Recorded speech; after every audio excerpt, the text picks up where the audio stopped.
which is really odd when I think about it, because my parents were real take the kids and do stuff parents. We did all kinds of things. My dad in particular loved amusement parks, and he loved roller coasters. And we would go to any park that had a roller coaster. And my dad, when we were traveling together, he loved the little roadside attractions, you know, the secret mountain or the this or some weird animal or something like that, you know, pull over and pay 50 cents and see the baboon. My dad was all over it. He loved stuff like that. And so we did a lot of kind of things. And traveling one summer, he got fascinated with roller coasters. And so we went like to all these different parks. We drove all the way to Lakeside Park, which I think is in Virginia, Salem, Virginia, because Dad heard they had the biggest roller coaster in the world. Now, we didn't ride it. Dad just wanted to see it. So we drove and looked at it and watched other people ride it. I think if I'd have been a little older, I might have been with me. But he never lost it either. I'll tell you that even after me and my sister had all moved out and gone, my dad and mom still went to Carowinds, which was outside of Charlotte, which was the big amusement park in that area. And it had roller coasters. I think it was famous for its roller coasters. And my mom and dad would still go long after we were gone and ride the roller coasters and do the rides. They loved that kind of thing. And so we did all that kind of stuff, but we never did the circus. And so when I finally had kids that were old enough, I took them to the circus. So that was the first time I had ever been, and by the circus, I mean, you know, Ringling Brothers, Barnum and Bailey circus, the circus. There were all kinds of other circuses. Sometimes smaller circuses would come to schools and things like that. But we never went to I never saw the big circus until I was an adult. And I could take my own kids. And of course, I fell for it completely. My whole family did. My daughter and I especially have a love of circus stories, you know, fantasy novels or stories that center around the circus in some kind of way. Yeah. And I think of the language of the circus, it's so much a part of our lives, isn't it? You know, walking the tightrope, keeping all the plates spinning, keeping all the balls into the air, sticking her head into the lion's mouth. It's a 3-ring circus. Polish one that my wife told me about, which I really love. Not my circus, not my monkeys. Which I love, and which, as you would imagine, had a real resurgence in the years 2016 to 2020 for some reason. But really, that whole notion, you know, the circus, it's a circus, this is a circus, this place is a circus. And of course, that's wrong. A circus is not chaos and out of control. It's the exact opposite of that. A circus looks like everything's out of control, but it's in fact a place where everything is really tightly controlled. It's not a place of imbalance, it's a place of tremendous balance. And so we have this idea of it being a kind of crazy out of control thing, but in really a lot of ways, it's a controlled thing. So I've been fascinated with these things all my life. And so it was really quite a joy a couple of years ago when the circus came into our lives. Now, my son, Casey, we used to go to the Renaissance Festival often, and we took him as a kid to the Renaissance Festival, and he discovered juggling. And he discovered what are called devil sticks, where you have 2 sticks with a 3rd stick that you spin around. He became very good at this and actually joined the Renaissance Festival and toured with them as a juggler and a stick worker. And eventually he got into and actually ordered what's known as a sear wheel. Now this is a gigantic steel circle that you get inside of and you roll around on. It is difficult to do, it's difficult to learn, and Casey taught himself how to do it, and even traveled all around the country, just, you know, riding, doing, you know, Airbnbs or just, you know, the word of mouth couches to sleep on. He traveled all over the country. He wanted to see America, and he often made his money by getting his sear wheel out at the local park and doing tricks on it and putting a little cup out. And he said, I could usually make enough to pay for his place to stay that night. So he got really good at it. And then he called us one day and he said, I've joined the circus school. That's another one too. Ran off to the circus. Right? And he said, the circus school in Vermont. And we were like, there's a circus school in Vermont? Well, it turns out in Brattleboro, there is NECA, the New England Center for Circus Arts. And he had discovered, he got a job working there, and I will tell you now, he teaches sear wheel at the circus school. So he became not only good, but one of the best at doing this. There's some spectacular videos of him. And so that was cool because we would go see him when he was doing things there. And the circus school is this beautiful, high, box-like building that when you go into it, it's just magical because you can see all the lines. It's designed for, and Cirque du Soleil people, performers come there often. It's a place to come and work up new routines and practice and teach. And a couple of, before COVID, they had started doing these monthly gatherings that were sort of like, you've heard of an open mic. This was like an open floor. They would allow you to have space in there to do something. And they would invite anybody, and anybody could do anything. And so partly it was for the circus people themselves to be able to rehearse routines and to try out new things on an audience. But they became quite popular, and there would be 40 or 50 people, sometimes even more, showing up to do these. Some people would get up and tell stories and stuff like that. And it tapped into something that my son and I, Casey and I, had always wanted to do. We had always wanted to do something together, some sort of routine that would involve me speaking and him doing his juggling or something like that. And so we decided these meetings were thematic. And so they were doing one on gravity. And so we thought, oh, that's perfect. He's doing the seer wheel, which is very much about balance and things like that. I said, I'll write up something, and then you work up a routine, and we'll do it as a performance piece at one of the circus gatherings. So we got really excited about it. We did a couple of rehearsals. I told him there's only one thing I want you to do as part of your routine. I said, there's a famous visual that's known as Vitruvian Man. Vitruvius was a Roman architect who believed very much in balance and proportion in all things. And Leonardo drew an image of Vitruvian Man, which is a man standing like this in a circle, right?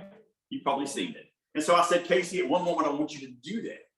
I want you to rise up standing in the circle when I make a reference to Vitruvian Man. Other than that, you can do whatever you want, okay?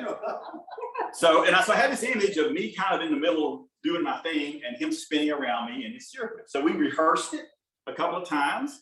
And so the day we were going to do it, he was working with the seer wheel.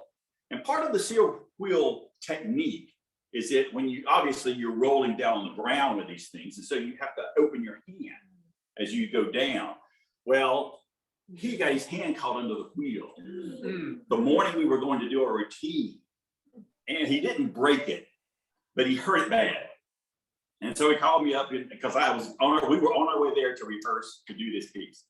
And so he said, he's like, I can't do it. We can't do it. And I said, well, that's okay. Gravity, is the theme this time. We'll figure out a way to make it work for the next one. We'll do it next month. Well, of course, all of this is happening in March of 2020. So that turned out to be the last gathering that they did like that until now. I don't think they started their things back up yet. So we didn't get to do it. And but I have thought a lot, especially over the last few years, about this idea of forces that work against us and with us, and that we use, and that sometimes we control, and sometimes we don't, and how we react to that. I mean, that's very much our world now.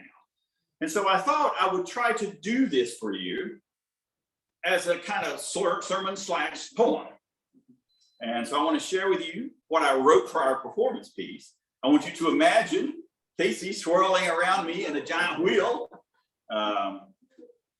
And I want to meditate a little bit on this idea of the forces in our lives, how they pull us places and what they do to us, and how we react to what they do to us. So begin with the intro, which I will read to you, that I was going to do the night we did it. How do you keep your balance on a planet that tilts?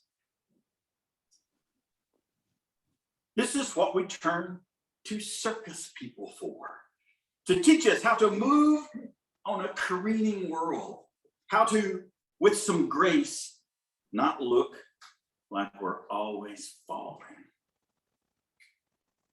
They teach us how to negotiate gravity. And so tonight, Casey and I would like to present for you a performance piece we call 5 lessons from gravity. Lesson 1. Gravity wants you flat on the ground. Gravity is heavy. It pulls us earthward. We feel it on us always. The gravity of who we are, the freight of being human. Our hopes, our dreams, our fears, what we did or didn't do or should have done, what we believe, what we need. Gravity pulls the reins of these things down and down and down. But within every human soul, there is a spirit, a tenacious spirit that rises. Remember, every time you stand up, it's an act of defiance. Every time you reach toward the sky, you are moving against forces that say to you, you can't reach that. You're not strong enough to do that. What you want is beyond you. And yet, we reach, we rise every single day. We rise.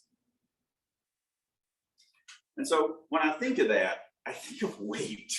You know, when I think of that first stanza, so much about what we deal with is what we're carrying. What we're carrying from our past, what we're carrying for what we meant to do, what we're carrying for things that we didn't get right. You know, it can be heavy, lugging all that kind of stuff around, you know. But at the same time, you know, they say that if you want to learn strength, you know, you take your weak muscle and you work it, right? That's what the physical therapist or physical terrorist, as a friend of mine called it. I'm going to see my physical terrorist this afternoon. You know, and what do they do? What do they do? They work your weak spot. You know, and they'll tell you, we have to make it strong. We have to make it strong. You have to keep getting. How many times do we use that as a metaphor in life? Get back up. You fall off the horse, get back up. I never got on a horse myself, but I do get the image. Some, you know, some things you just look at and think that's a disaster. And so I never learned to ride a horse, but that image, you know, get up, get back on your feet. You know, and of course everyone knows that's the toughest thing. It's not the trying again, it's the getting up and setting yourself up to just try again. You know, and so the first lesson is that it's heavy. Great gravity wants you flat. Lesson number 2.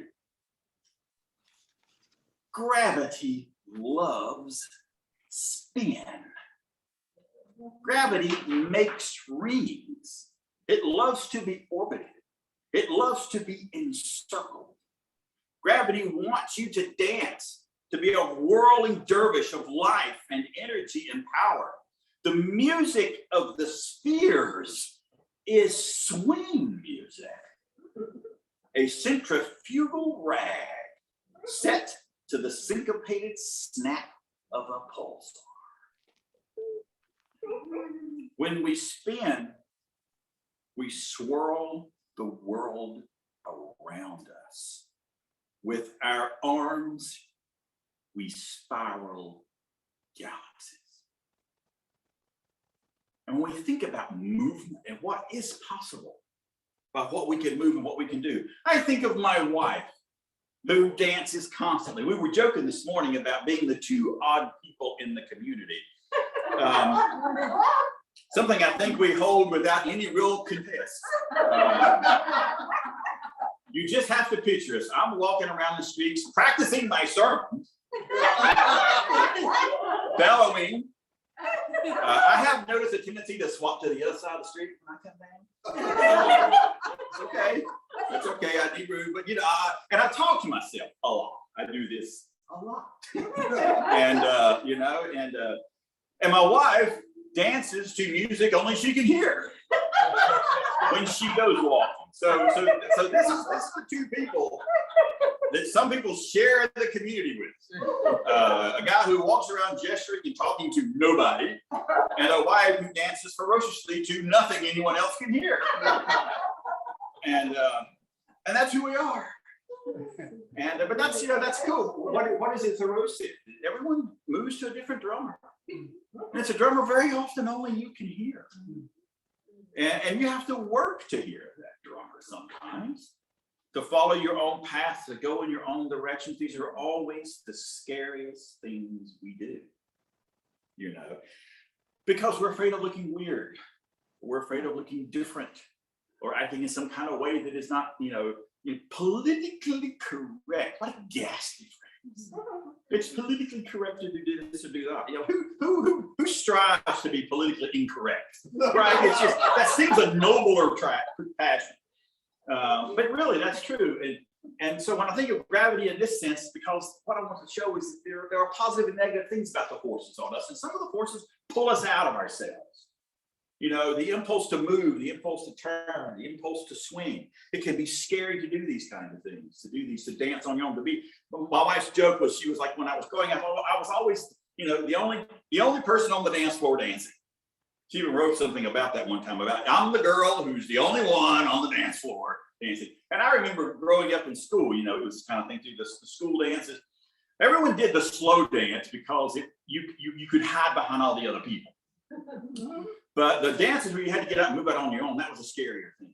And I've always admired people who did that. So, lesson number 3. Gravity takes everything from us. The child chasing the ball downhill. Our hand reaching for the fragile thing we will not catch in time. Gravity pulls and tugs and wrenches. It cleaves. Don't leave me, we cry. How can you leave me? We cry. I'm being pulled away, they cry. Something is pulling me away, they cry. Gravity is cruel. Gravity takes. It is invisible, yet there it is. In our empty hands. I think it's hard over the past year for all of us for different reasons when we think about what's been taken away from us. Part of getting older is learning what's been taken away. What you've lost, what you couldn't quite hang on to. There's a movie that I've loved for years, a fantasy movie that was made years ago called The Never Ending Story. And it's a wonderful fantasy about this world where the nothing is taking over. It's just wiping everything out. It's a terrifying concept. And so the story is about these characters who are trying to stop it. And at one point, there's this huge, big rock creature, big giant rock monster. And they're fleeing to nothing, and they come across him, and he's sitting there, and he's looking at his gigantic rock hands. And they ask him, what's wrong? And he's like, the nothing. It came and took them. They look like such strong hands, don't they? And I think, how many times have we been looking at your hands and thinking they look so strong, but they couldn't keep what I wanted to keep? It is invisible, yet there it is in our empty hands. But lesson 4. Gravity brings everything to us. When you catch a snowflake on the tip of your finger, gravity did that. When you fall into the arms of your loved one, gravity is there. Every time you look up into the night sky, remember, all that starlight traveled billions of miles just to shine into your eyes. All you can imagine, all you can dream, gravity brings it to you. Gravity is generous. Gravity says, catch a star. Because that is our world so much, isn't it? There's so much stuff is coming at us. It's hard not to believe that we live in what is in many ways an incredibly generous world. The composer Brahms once bragged that during the course of his entire life, 40 years of traveling and going to concerts, during the course of his life, he had had a chance to hear all 9 of Beethoven's symphonies performed. It took him all his life to hear performances of those 9 symphonies. I've got them all on my phone. I can sit down right now and listen to all of Beethoven's symphonies anytime I want to. So there's a sense in which our world is incredibly generous to us. But of course, the flip side of that is it can be overwhelming. The stuff that comes down on us, the stuff that comes down that's sent out, the fallout, if you will, of all the things that are going on around us. You can't escape it. It's coming down from everywhere. It's part of what we deal with, part of what we face, part of the openness of the universe. It's always a bit scary. One of the transitions that happened in astronomy from the 19th to the 20th century was the realization that it feels so much like when you look up into the sky at night, you're looking at a dome. You know, I've always loved planetariums, you know, because you go into this dome that turns into the night sky, you know. And so it's a chilling realization that, you know, that's not a dome. It's open. It's wide open. It's just open as far out as you can see. You know, I think that there's something fascinating and scary about that, about what all is out there, you know. And so the fear sometimes of what is coming at us and what we're going to do with what, you know, as we often put it, what the universe sends our way. And finally, lesson number 5. Gravity wants you centered, focused, an intense creative core. Let the chaos circle around you. You are the passionate heart at the center of the maelstrom. You are the very pulse of the cosmos. In a gallery in Venice, there is a drawing by Leonardo. It's called The Vitruvian Man. Casey there. It shows the human being in balance. In fact, the idea for that image was it was going to be that man is the measure of all things. That's often how it's used and described as, you know, because sometimes that's the measurement we have is our own lives. How do you measure achievement? How do you measure accomplishment? How do you measure who you are with other people?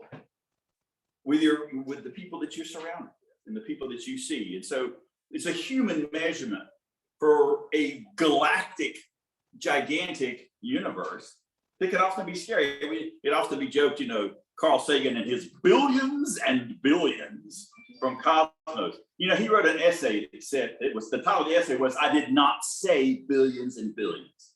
He claims he didn't say that. He said, I watched the entire Cosmos and I never said that. But that notion of the vastness of it is a big part of it too. And it can be intimidating, all of that. But the idea of the human being in balance, this is so much about what we strive for. And this is why I find myself turning to the circus people and the marveling at what they can do. The person on the high wire act, or the triple, you know, the triple somersault. And it really does. It's a testament to how no matter what kind of craziness can come your way, how much the world underneath your feet is shifting on you, that you can somehow find a way to keep your balance, that you can still stay upright. You know, I think that's one of the things that they teach us. And so I moved in to the final part of it. We want balance. We want to be able to somehow just put our arms out and just like, okay, just take a moment, right? That's what we say. Well, that's okay. Take a moment. Take a moment and back out of it, you know? Oh, but our spinning world is full of unbalanced people. Isn't it just the truth? There are so many who are afraid to rise up, afraid to spin, and to dance, afraid of everything they might lose, afraid of everything coming at them, afraid of the fire that burns at the core. And their fear grows to anger and frustration and resentment. And they will roil all of those things into this dark star of negative energy. And they will hurl this dark star at you. They will to knock you off balance, knock you out of orbit, knock you off your path. And this dark star of negative energy almost always comes in the form of a question. You know this question. It's the question they have been throwing at you all your life. And that question is, what? You think the whole universe revolves around you?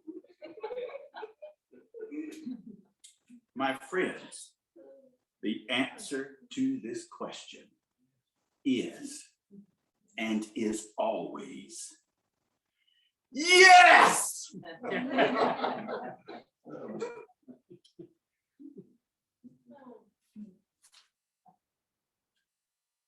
It can be scary.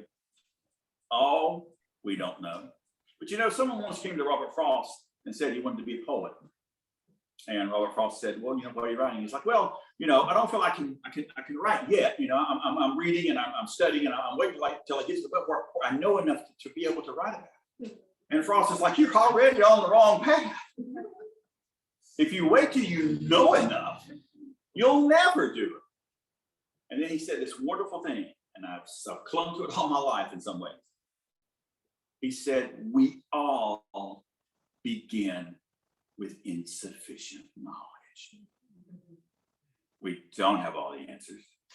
No one's going to give us the answers because my answers may not be your answers. What I need wouldn't be what you need. You have to go. It's all part of our own personal journey. But I love that. We all start with insufficient information. But I do believe that the universe that circles around us is part of who we all are. One of the great lines from Cosmos, we are all star stuff. We are all, our individual lives is connected. We are connected to the world, we're connected to our universe, but we're also connected to our seasons, to the ground, to our friends, to the communities that we come gather in like this. When we relock ourselves, it's part of that centering that is so much important. I know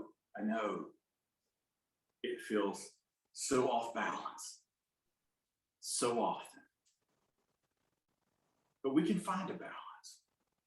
We can find ways. Sometimes you have to reach over to help somebody and you realize that in helping them stand up straighter, you're standing up straighter too. Between the two of us, we can do it.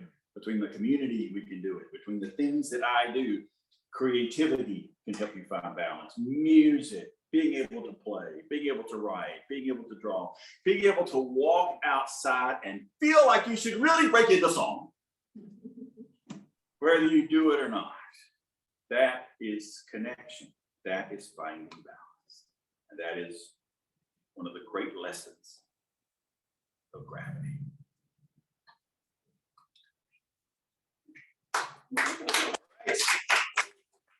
And thanks to Casey, who was not here, but was circling me in spirit. And our closing hymn is number 159, called "This Is My Song."